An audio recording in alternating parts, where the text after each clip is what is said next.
Здравствуйте, друзья! Сегодня я поделюсь опытом, как можно почистить утюг от известкового налета внутри, то есть от калька, на примере двух утюгов. Я расскажу о трех способах. Оба утюга имеют систему автоматической очистки от известкового налета на Тефале антикальк систем. И также вот здесь на утюге попроще тоже имеется антикальк система. С помощью автоматической очистки рекомендуется очищать утюг раз в месяц. Причем для утюга Тефаль необходимо сначала вылить всю воду и включить на максимальную температуру. Автоматически здесь будет включена также функция пара. И я заметила, что когда у меня во время глажки вода заканчивается, а у меня выставлен максимальный режим с функцией пара, то из дырочек из утюга вот здесь вот выходит кальк. С помощью данной функции, на мой взгляд, если у вас очень запущенный утюг, за один раз вы не очистите. Нужно использовать данную функцию несколько раз. Кроме того, необходимо в Тефале вытаскивать данный стержень. Согласно инструкции, стержень нужно опустить в воду с лимонной кислотой, чтобы убрать известковый налет. В данной модели с кнопочкой схема очистки немножко другая. Нужно набрать приблизительно 2/3 воды в утюг, нагреть его хорошо, включить функцию пара на максимум. При нажатии данной кнопки Self Clean выходит, конечно, очень много засорений, но так как утюг очень запущенном состоянии, придется этим долго позаниматься. И это все только с помощью чистой воды. Согласно инструкции, данный метод очищает утюг, но полностью от известкового налета метод не избавляет. Следующий метод очистки утюга – это использование специальных средств, которые заливаются внутрь. Я почитала составы и убедилась, что в основном это кислота и, как правило, лимонная кислота. Поэтому я не вижу особого смысла платить за нее в разы больше, если можно просто развести лимонную кислоту дома. Многие заливают раствор с кислотой, включают паровой режим, начинают сильно парить, лимонная кислота начинает гореть. Здесь выходит все очень черное, сгоревшая такая лимонная кислота. И далее, после такой очистки, если у вас и будет работать утюг, то он будет постоянно вам пачкать одежду. Поэтому важно соблюдать именно правила очистки. Я беру чайную ложку лимонной кислоты, заливаю ее кипятком, так, чтобы она хорошо растворилась. Утюг у меня отключен.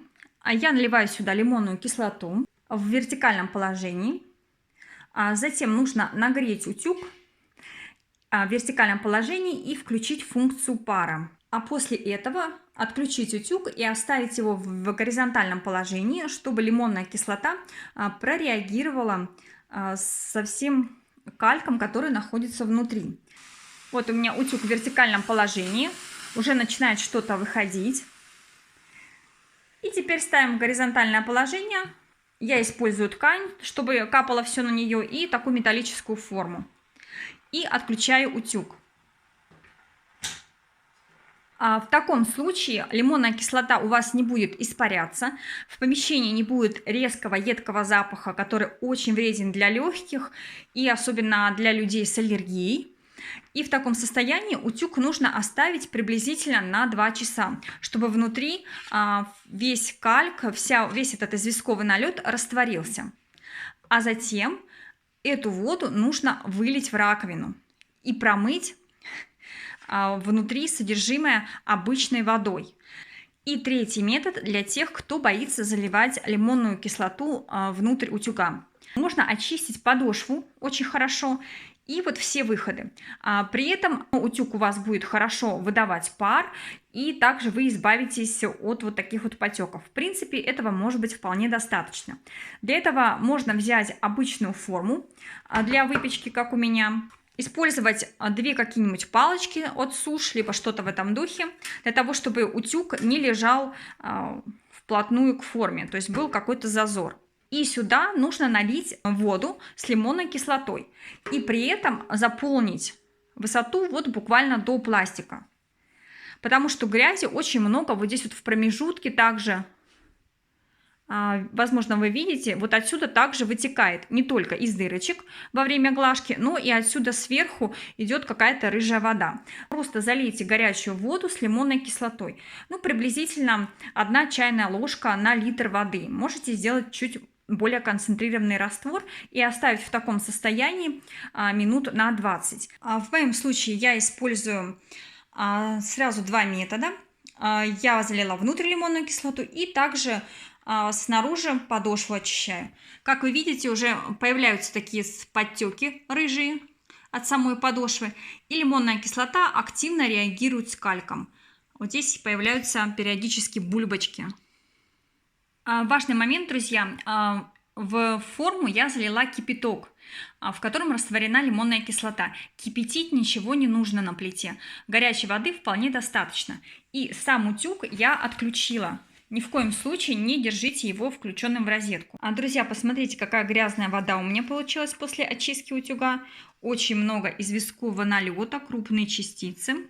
После очистки утюга данным способом его необходимо очень хорошо просушить и затем только включать в розетку. Подаю пар. Ну, как видите, подошва чистая. Теперь я использую кнопочку автоматической очистки. Посмотрим, сколько выйдет ли что-либо. Ее нужно подержать некоторое время.